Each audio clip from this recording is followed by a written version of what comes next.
What's up, everybody? This is episode number 14 of the Business Journey podcast, and this is Sean Fitzgerald. I'm super excited about today's show. We have Anthony from AJ's Gourmet Grilled Cheese, which is located in Bayshore on Main Street.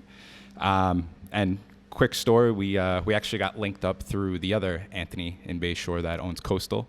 So Anthony, thanks for coming on. And why don't you just start off, tell us a little bit about yourself and just kind of how you got into the restaurant industry and what AJ's is all about. Yeah, definitely. And thank you for having me. Yeah, no problem. And I got into the restaurant industry, I guess, throughout college. I worked at a lot of fast food restaurants. Started off like a Dunkin' Donuts, believe it or not. Okay, yeah. I know it's like not really food, not cooking, but I just like the atmosphere of like helping the customers and being kind of fast paced. Yeah, get the basics. Yeah. And then I moved to like real restaurants. So I worked at Southside Hotel in Bayshore. I was a dishwasher. Okay. And then I worked at Carrabba's for a little bit. And then I worked at Bubba's Burrito Bar, which I'm friends with the owner now, over in Islip. And I kind of just was doing all different things. I did delivery driver. I did cook for a little bit. I did everything. Cool. And I liked the atmosphere. And then I went for college. Dowling, which shut down. Okay. And I went for business management, got my bachelor's degree. Very cool. And then shortly after, I decided I wanted to open something, so I talked to my dad. He was all on board. He always wanted to own a business. Nice. And we kind of partnered up together, formed, I did catering for a while for just family, friends, backyard parties. I'd have a little small panini press, and I'd be making, just simple grilled cheese and kind of doctoring them up and like adding all crazy stuff to it. Yeah. And I was like, oh, this might be a good concept that I could take and use in a restaurant, and this could be our business. Yeah, it's cool. And so I went with that, and then we got a small business loan, me and my dad, and he invested some money, and then we just eventually ended up here 4 years ago. So that's very cool. And what type of food do you guys sell here? Like, what's your you know how like Changing Times is a sports bar, Coastal's a restaurant bar with a unique type of food. What's the story behind AJ's? So what we do here is we do all different types of grilled cheese. So like a lot of people will say, "Oh, grilled cheese, how can you make a restaurant off that?" But then they look at the menu and like, "Oh, wow, okay, I know what you're saying now." We do like make our own slow cooked pulled pork in the house and put that inside the grilled cheese. Yeah. Oh, we make our own homemade mac and cheese, and then we shove that in the middle of the grilled cheese. We do barbecue chicken. Yeah. We try to keep it like I know there is some other grilled cheese restaurants out there, and what they do is they usually, not that it's a bad thing, but they usually focus on like kind of making like fancy grilled cheese, like to do like arugula and all different types of stuff like that. But just we like cheeses. We like to keep it, stuff that's, so we have like chicken parm melt. So like everyone knows chicken parm. Yeah, so we put that inside the grilled cheese. So stuff that people more can relate relatable. to. Yeah. Exactly. Okay. Cool. Yeah, I was gonna ask you what was that whole process like when you first came up with the idea? Like, how did that idea even come about? Like, 'cause I have friends who are like, I want to start a restaurant. Everyone says that. But how did you come up with grilled cheese? A lot of people ask that, and it's like a tough one to answer because there's not like one specific thing that drove me to grilled cheese. Like some people say, "Oh, were you like a huge grilled cheese fanatic growing up?" And like I really wasn't. But I did eat it, but I wasn't like a huge grilled cheese fanatic. Yeah. But I guess it was like I was always into trying to open a business, and then it was originally going to be like a logistics company with my dad, and then I decided, last minute that I like to cook and I like the restaurant atmosphere, I said. So I kind of was just looking at different ideas, and then I watched Shark Tank a lot, and I guess it was like maybe 6 years ago. And then maybe like 6-7 years ago, I saw they had one place on there. It was now a chain grilled cheese place, Tom and Chi. And I was like, oh, wow, they've made chain, so it must be, like some type of niche thing that's coming to the market that people like. And then I saw there was none really on the East Coast, really. So I kind of took that and I just kind of built off that. And cool. Every time I thought of like the restaurant, I'd always think back to that and be like, well, this is one restaurant that stuck out to me for some reason. Yeah, so that's very cool. Took that concept and ran with it. That's awesome. Do you guys, are you guys more, like I know some restaurants cater a little more than others. Do you guys focus mainly on trying to cater and delivery? Because I feel like that's right now in a lot of the restaurant industries, I feel like Uber Eats and Seamless, I feel like all that stuff, although it might not be the best deal for the restaurant owner all the time, I just feel like that portion. Like I read something recently about cloud kitchens. Have you heard about that? Where they don't even have like a storefront. It's just a kitchen in somebody else's kitchen, and then it's just all delivery. Yeah. That's but do you guys try to focus? Yeah, we definitely more than not recently, our bulk of our business has definitely been, like you said, like catering, not so much catering, but like takeout and delivery side of things, especially with like Uber Eats and DoorDash definitely coming to a big player in the market nowadays, which, like you said, it stinks. Like, it's like, we'd love to just have people call the store and like just go on our website and just order right through us and stuff like that, or come in, but for some reason now people just love they're on their phones, they like scrolling through DoorDash and Uber Eats, and you know, they take like extreme percentage, so it's like that hurts. But yeah, I mean, it is becoming a big part of our business, so we kind of adapted to it, and we kind of took on to that. And then catering, we're trying to push. Catering is definitely good. We like doing the catering side of it as well, because you could you know, just interact with people, and then when you do these parties, you usually have like they're not really local, so we do like a grilled cheese bar, and we go there, we bring our press, we cook everything on site, and like everyone loves it. And then we always get like maybe 5 or 6 people like, where are you guys? You have a menu? Like, and then they come to the store, so it kind of helps in both ways. Yeah, that's true. That makes sense, because if they like it and they're local, chances are they're going to stop in. I wanted to ask too. I didn't get to ask the other Anthony about this. You know how Patchogue has the Live After 5? Bayshore's been doing the Alive at the Bay. Have you guys been like participating in that? Yeah, so I think it's our 2nd or 3rd year doing it. But I was like, me, Anthony, Mike McGelway from Local Burger, we all kind of were the guys that kind of took reins of it in the beginning. And we were mapping out like where we're gonna pull the vendors and like reaching out to vendors, stuff like that. It was crazy for the first year. But then we kind of hired like a vendor manager, and we've grown from there. But so I definitely participated in it. And then for us, I've noticed, especially last year, that just from like having to bring double staff and everything like that, because we're not inside the zone where they close it off. So for us, bringing everyone over there and bringing tent and all our equipment kind of was paying off in the beginning, because it was getting the publicity because we were new. But as people began to know us, we kind of backed off that a little bit, and we still set up the tent and get involved. But we just hand out like coupons, and we do like people will grab, and they like win a free milkshake if they come down to the store, raffle, stuff like that. So it kind of pushed people down this way a little bit and helped us. So. I was blown away by like how crowded it was. Even I remember the first one, I was like, oh my God, I didn't think, like, I know Bayshore is still on the up and coming, but I was really blown away. Even the live bands and stuff is really cool. Yeah, it definitely took off. I think just as we wanted to. So hopefully it keeps growing. And what made you pick Bayshore out of other, downtown type areas? I was looking around for like a good 6 months prior to when I finally, landed the loan and decided that I wanted to do this. For like 6 months, I was just like dedicating my time to just driving up and down main towns and kind of looking at storefronts that are available, calling different realtors, viewing them, and some reason Bayshore just always stuck out to me, because I just saw how many restaurants were opening, and especially when I came here 4 years ago, it was like a lot of new places popping up, and it was like very trendy. And I think the concept that I have is very tailored to like a niche type of group, and like people that like to come out, foodies I call them. Like not just like a pizza guy who'll be like, all right, let's get pizza takeout, something simple. Everything here, we have every different cuisine, so I kind of liked that part of it. That's my wife and I. We're like, all right, we can't go to Verde again, let's try something new, you know what I mean? And then we'll try the grilled cheese, or we'll go get sushi, or you know what I mean? We're always switching it up.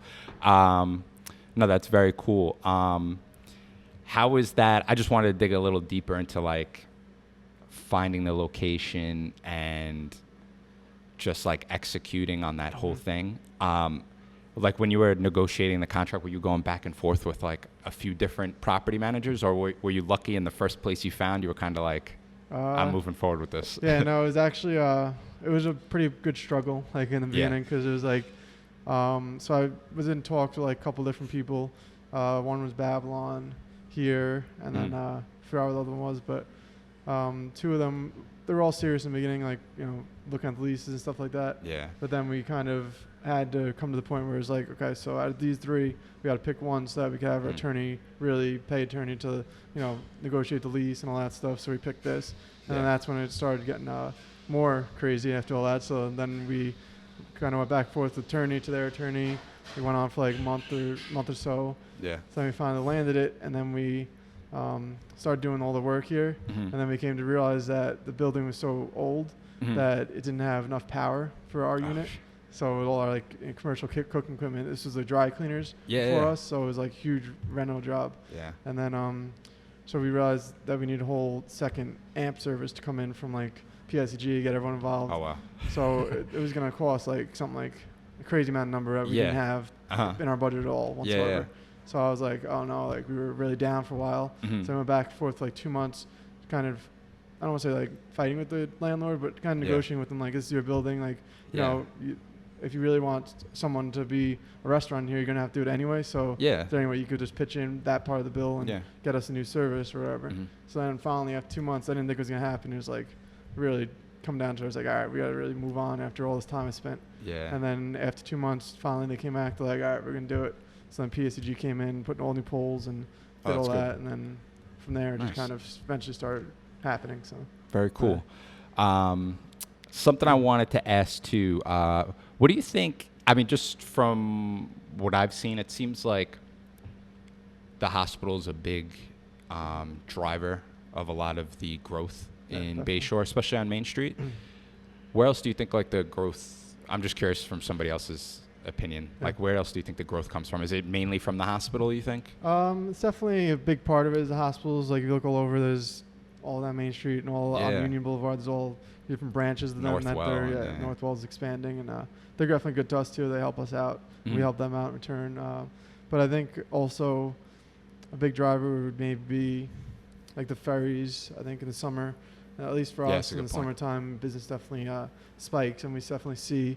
It's pretty cool. You'll see people come in, like, I'm surprised that they come in here, like, find us, but they'll come in, like, accents, and they'll be like, oh, where are you guys from? And they'll be like, oh, from England, we're here, we're going over to Fire Island. Wow. Like, it's pretty cool to see. Like, I didn't know that people actually traveled here to, like, do that stuff. But, so that's definitely a big one this summer, and then I think, like, all the new apartment buildings that are kind of happening around here, too. I think that helps, too, because it's a lot of, like, young crowd that like to hang out on the bars on Main Street and eat and stuff like that. So. Yeah, the apartments are going up everywhere. I live right over near Smith Ave, and there's a huge apartment building that just went up behind Smith Ave. I don't know if it's still going to happen, but I heard that Toro College might be getting turned into apartment buildings later on.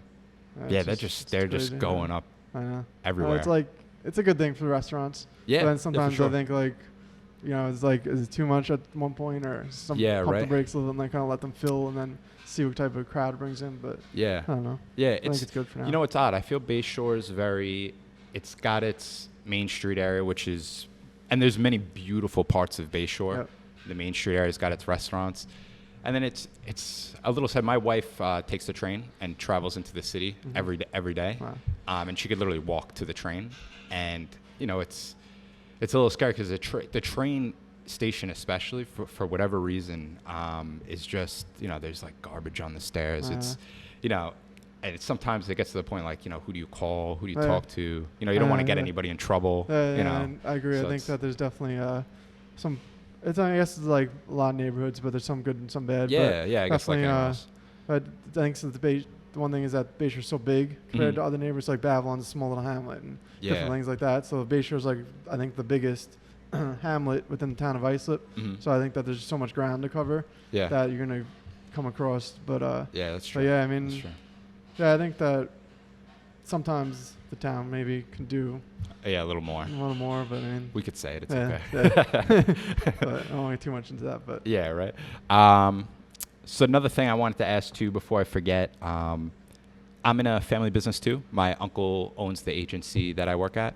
And, you know, we have a good dynamic. But I'm just curious, do you have any advice to give to anyone else who's in a family business? Only because you work with your father. I don't know how involved he is. But can you think of any advice maybe just to give to somebody else who works with their uncle or father or brother? Yeah, definitely. I mean, so it is my dad that's a partner, but it's also like a kind of family-run operation outside of me and my dad too. So we have my sister that's here, manager up front, and she's here around the clock. And then my brother was here when we first opened for the first year or two. He's helped me out in the kitchen.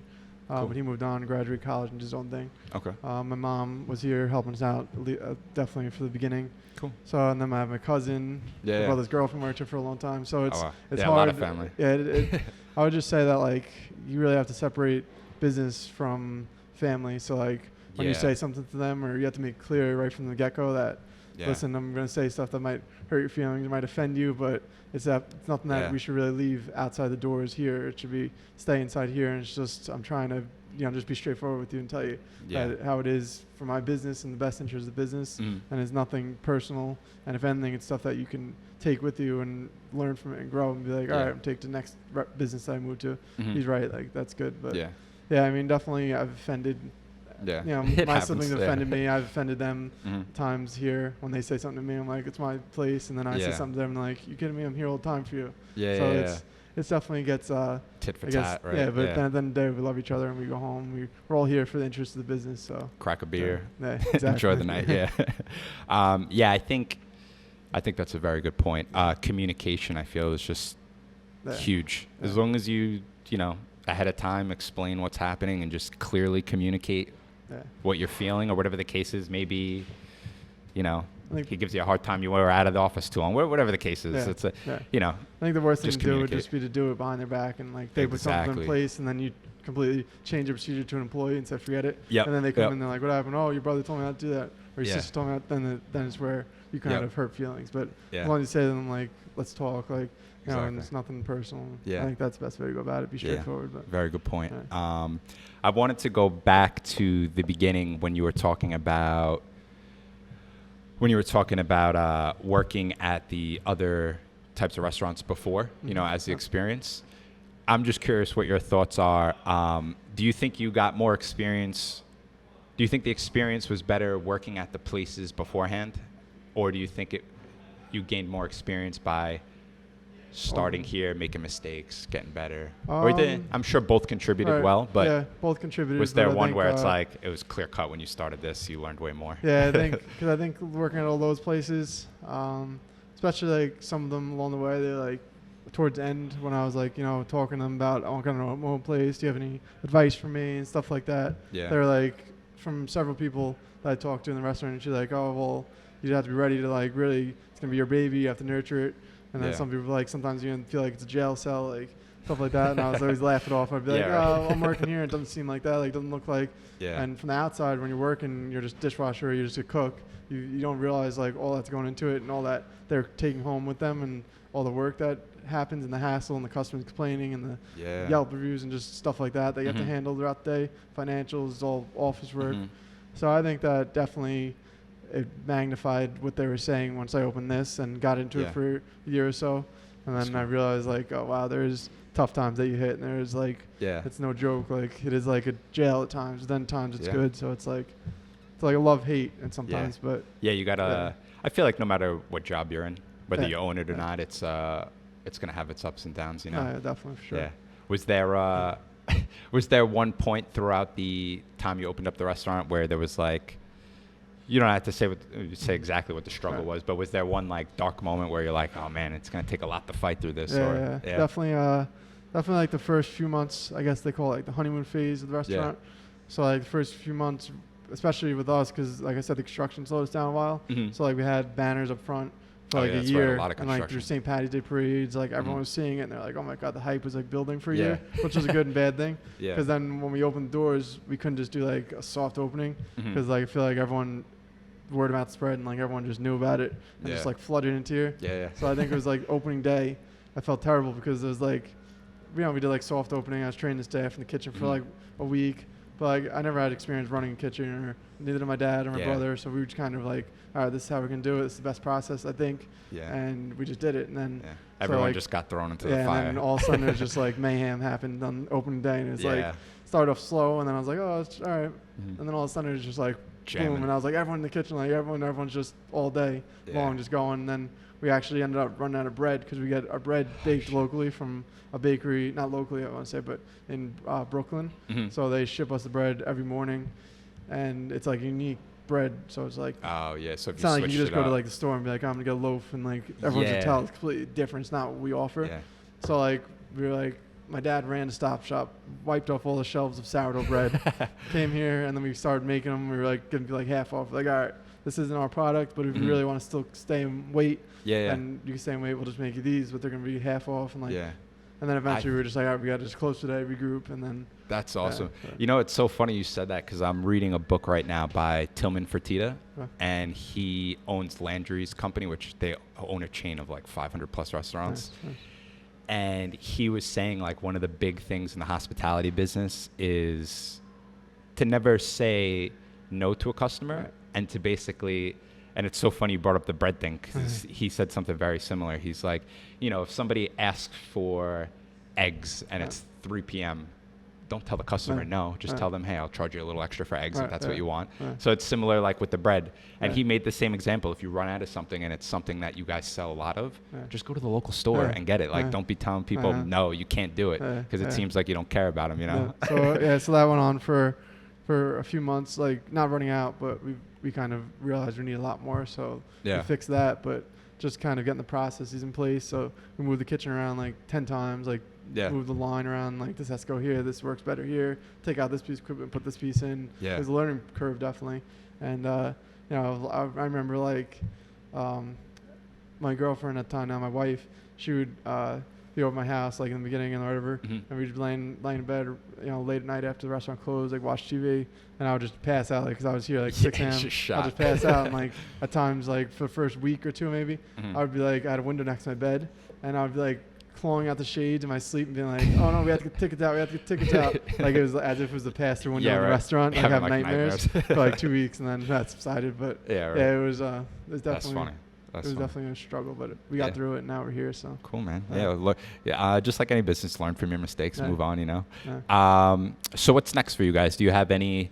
I know you guys are still fairly new in Bayshore. Do you guys have any plans for the future? Just still trying to learn and grow here and see what happens. Yeah, I mean, definitely learning and growing here, but I think at the same time, especially recently, my dad. He got laid off like a couple months ago from his company. And he was there for like 20 years. Like, you know, he's vice president of like different parts, but they got bought out. So they had to lay off a lot of the executives. So he was out of a job for a while, and he decided to partner up with a friend of his, and they're doing a logistics company. They opened their own logistics company, and he has a lot of connections he made, so it's kind of taken off. So he kind of like my help too. So what my thought process is, and we've been really pushing hard the last couple weeks, is really getting like everything together on the business, like the documents and all that stuff, and trying to either have a partner come in or to just have like an investor come in and try and franchise AJ's. So that's our real. That was always my goal years ago, and then now that we're at the point where it's like, all right, well, he has this that could also make a lot of money for the family and for us. And it seemed like his business can take off, so he needs help. So I think we want to kind of try to balance both. And I think one way to do that would be to franchise, because then you have, instead of opening like our own individual locations where I'd have to be at each location, now you have franchisees that purchase the rights for it. And they care for it because it's their business, so they can open different ones. So that might be one way to kind of not tie me up in a million different restaurants. So. That's very cool. And when you say I'm a little slow. So when you say logistics company, what do you mean exactly? So when he was at his company, he was vice president of logistics. So basically he was in charge of like shipping things from their warehouses, like brokering trucking companies and like getting the best rates and stuff like that. So now what he did is he opened his own brokerage company. So he basically, big companies will come to him and say, I need to ship this from point A to B. And they have to do it, you know, every week they're shipping stuff. So he'll reach out to all these different networks of trucking companies that he knows, and he'll third-party broker them. So he'll say, all right, use this company, and we'll set up the shipment. It'll be there, pick up, and this is the rate. And they get good rates because they do it in bulk. So cool, very cool. And last couple things, marketing. I noticed you and the other Anthony do it very well. You know, with social media. Do you feel like that plays a big role with growing the awareness of the AJ's brand? Definitely, yeah. I think. In the beginning, we were doing like buying like front cover pages of like different type of print ad and like magazines, local papers. But then with day and age, just everyone be on the phones and like technology, I feel like it definitely evolved even over the short period of 4 years, where it just really everyone kind of drew their attention to social media and like the pictures. So true. And, you know, they love coming in and seeing what type of picture they take and make it super cheesy for the camera and like.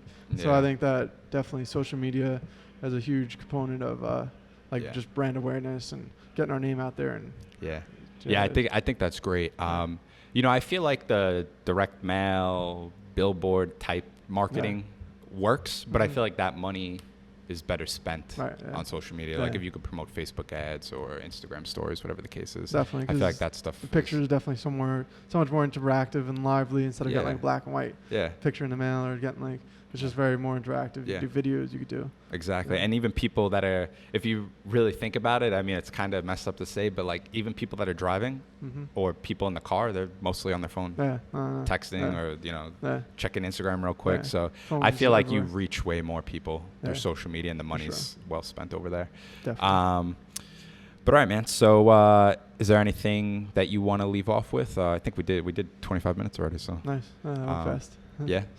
Anything you want to leave off with? No, I mean, I just want to say that for anyone that's listening, appreciate everyone tuning in.